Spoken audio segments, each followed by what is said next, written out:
untuk keluarga. Nah, pada saat beliau itu pingin buang hajat tengah malam, mau masuk ke kamar mandi, begitu dibuka itu ternyata di situ udah ada yang lagi ada sesosok yang lagi ini tanpa kepala.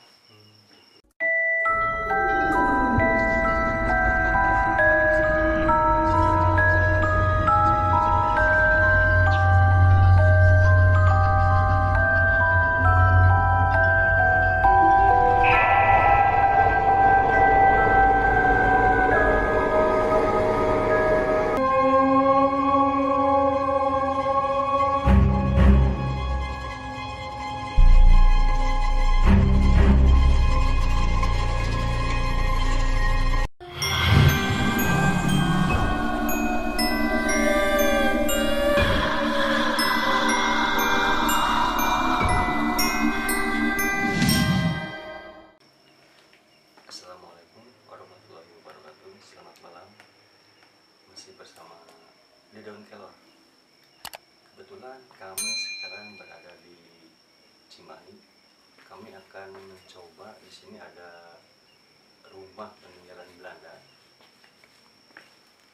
Di sini sering terjadi penampakan menurut warga sekitar, dan kami nanti akan mencari fakta kebenarannya. Kebetulan di sebelah kanan saya ada Kang Agus dan sebelah kiri saya ada Kang Panggi. Oke Kang Agus, di sini kan katanya ada rumah peninggalan Belanda nih. Kita mau istilahnya mengupas tuntas kebenarannya tentang rumah peninggalan Belanda ini, yang katanya sering terjadi penampakan, ada noni Belanda dan lain sebagainya. Menurut Kang Agus itu Kang Panggi gimana nih? Bisa diceritakan? Iya. Kebetulan kita tinggal di Cimahi ya. Nah, jadi Cimahi itu kita tahu bahwa banyak bangunan-bangunan bersejarah. Ya, Nah, jadi banyak bangunan bersejarah, peninggalan-peninggalan ya zaman dulu, terutama dengan zaman Belanda dulu mungkin. Ya. Nah, di situ salah satunya mungkin yang akan kita bicarakan adalah salah satunya itu bangunan peninggalan itu juga Belanda di situ ya. Kita bilang Belanda aja. Memang dulu itu bekas orang Belanda tinggal di situ. Memang di situ juga banyak sekali sih. Konon ceritanya teman dengan warga-warga di situ juga pernah mengalami hal-hal yang betul-betul istilahnya di luar nalar kan gitu.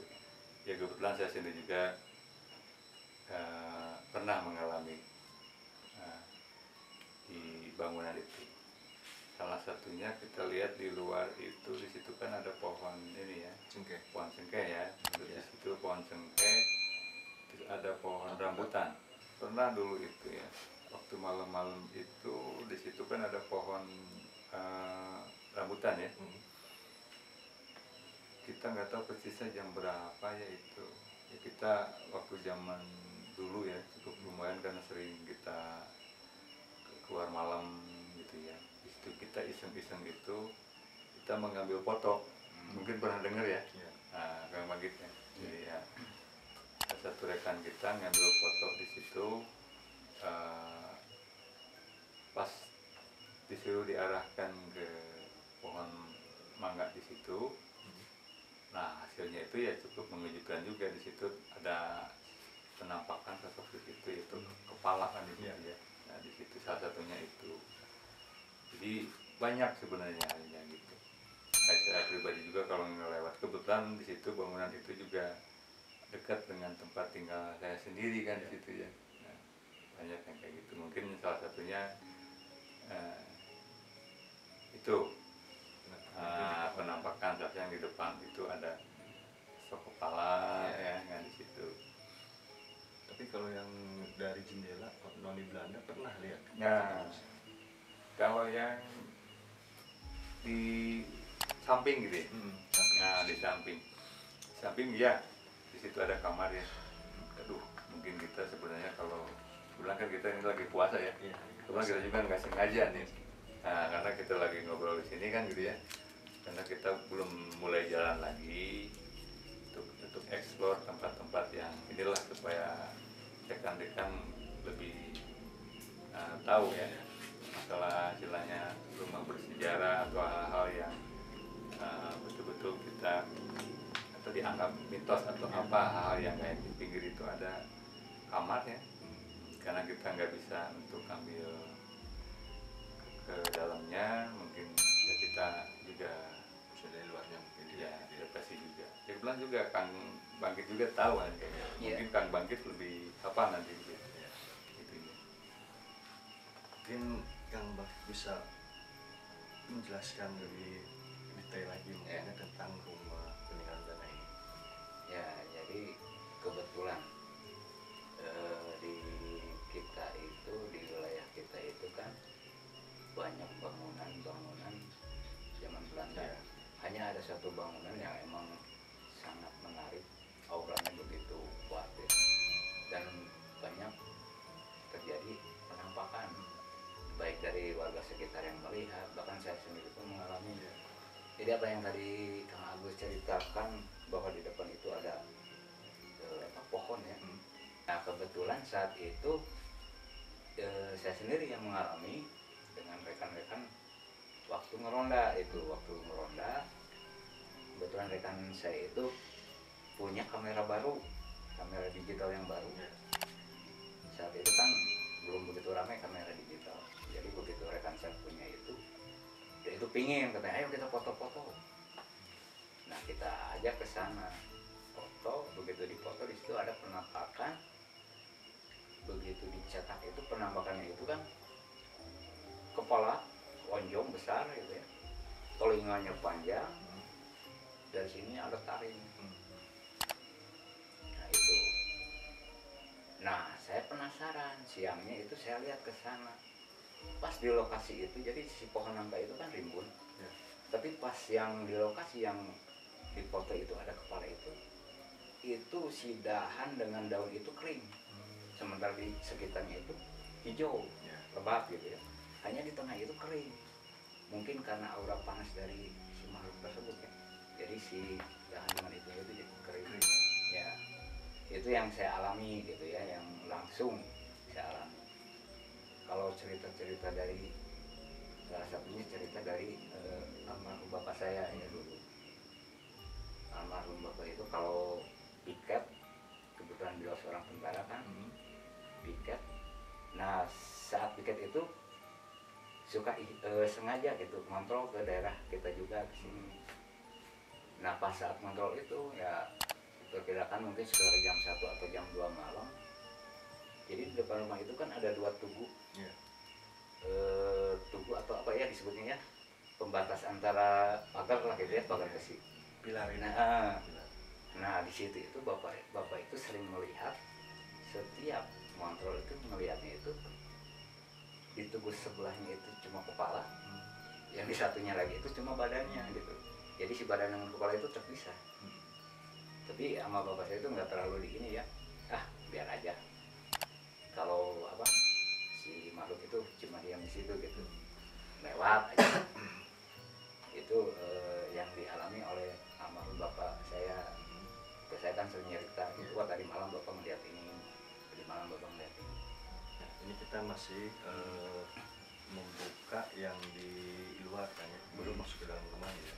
Itu tadi penuturan Kang Agus dan Kang Bangkit, ada sosok kepala di pilar sebelah kiri, di sebelah kanannya badannya. Mungkin itu adalah jasad satu orang itu, mungkin Kang Bangkit ya, yeah. Jasadnya.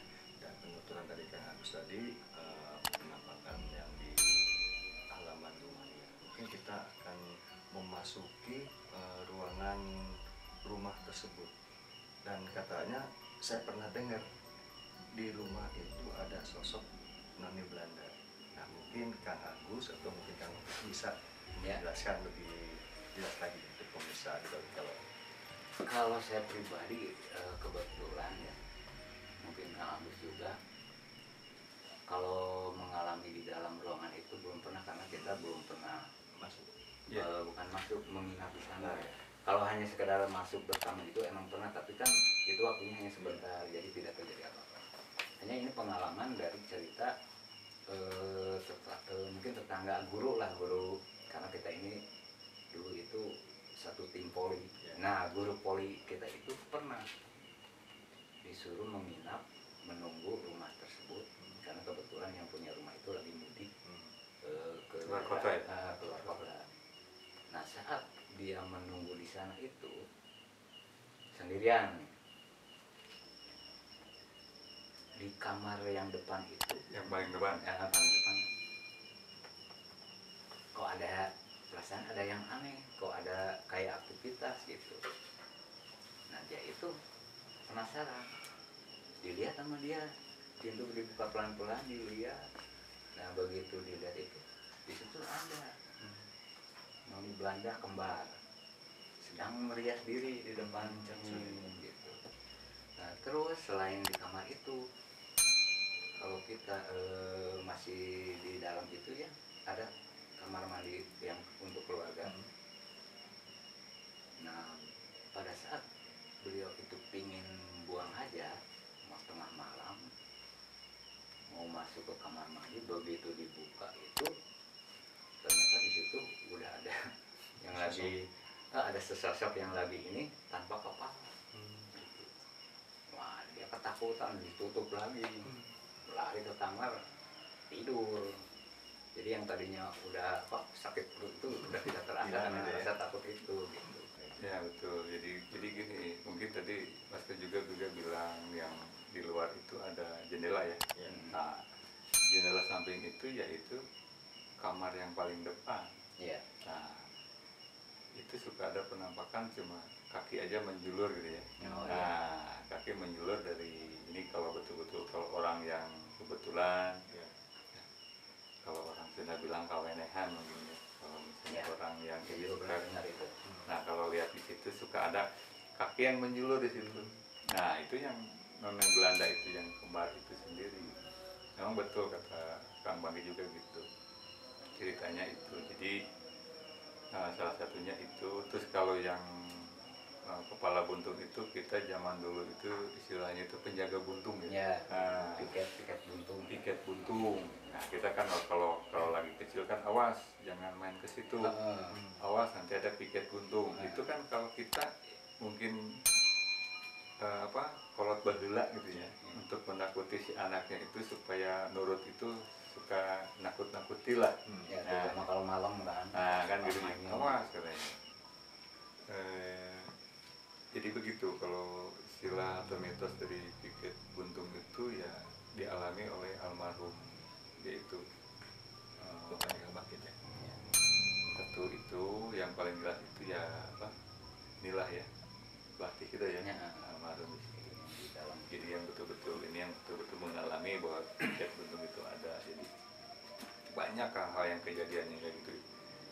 Itu jadi istilahnya dari belakang. Memang kita kalau untuk mengalami secara langsung yang di dalam rumah itu kita belum pernah. Tapi kalau yang di luar hal-halnya itu banyak ya.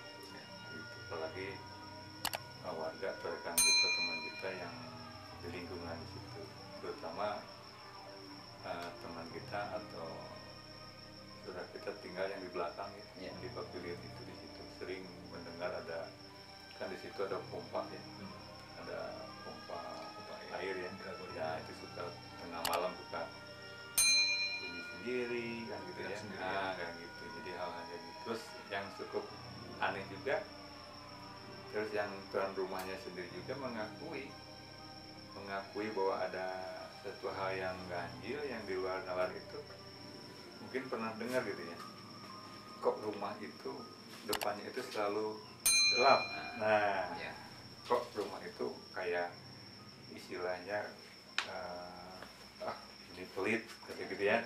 Kok rumah gede tapi nggak pakai penerangan. Nah ternyata